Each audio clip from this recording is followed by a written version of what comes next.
आप सभी को ओम योगा विद पीसफुलनेस में आप सभी का स्वागत है। आज मैं आपको भुजंगासन दिखाने वाली हूँ। सबसे पहले हमें पेट के बल लेट जाना है। दोनों हाथों को पसलियों तक लेके जाना, आखिरी पसली तक लेके जाना है। सांस लेते हुए ऊपर उठेंगे, सांस छोड़ते हुए नीचे आएंगे। फिर से सांस लेते हुए ऊपर उठना है, फिर से सांस छोड़ते हुए नीचे जाना है। इस प्रक्रिया को हम 5 से 6 बार दोहराएंगे।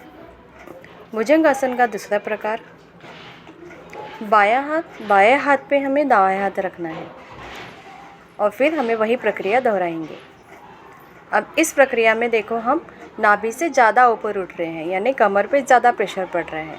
इसी प्रक्रिया को हमें 5 से 6 बार दोहराना है। सांस लेते हुए उठेंगे और सांस छोड़ते हुए नीचे आएंगे। यहाँ पे थोड़ा रिलैक्स कर लीजिए, विश्राम कर दीजिए, थकावट हमारी दूर हो जाएगी।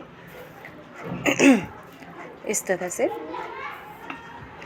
तीसरे प्रकार में हम करेंगे, दोनों पैरों में डिस्टेंस लेंगे, दोनों हाथों को हम के ऊपर, और फिर हमें अपोजिट डायरेक्शन में देखना है।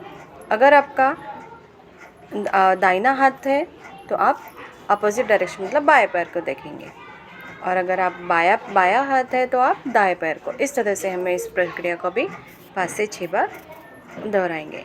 और इसमें भी देखो, कमर पे प्रेशर पड़ता है, तो यह हमारे कमर के लिए, हमारे हाथों के लिए, पैरों के लिए, सभी के लिए बहुत उपयुक्त आसन है। अब हमें पैरों को जोड़ लेना है। भुजंगासन का चौथा प्रकार करेंगे।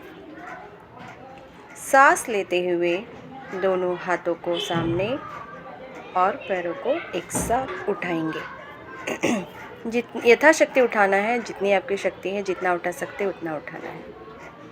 अगर प्रेशर आ रहा है तो आप रिलैक्स हो जाइए, फिर से करिए। यह भी हमें 2 से 3 बार करना है। अब इसके लाभ, कमर दर्द, मोटापे से ग्रसित व्यक्तियों के लिए यह रामबाण उपाय है। मेरुदंड से संबंधित समस्त प्रकार की विकृति के लिए उत्तम, कलाई व कंधे सबल बनाता है। भुजंगासन के बाद में हमें थोड़ी थकावट होती है, तो हमें इस तरह से बाई करवट पे विश्राम कर लेना है। हम उठेंगे, उठकर हमें पूर्ण स्थिति में बैठ जाना है। अगर वीडियो पसंद आता है तो प्लीज़ लाइक एंड सब्सक्राइब कीजिए।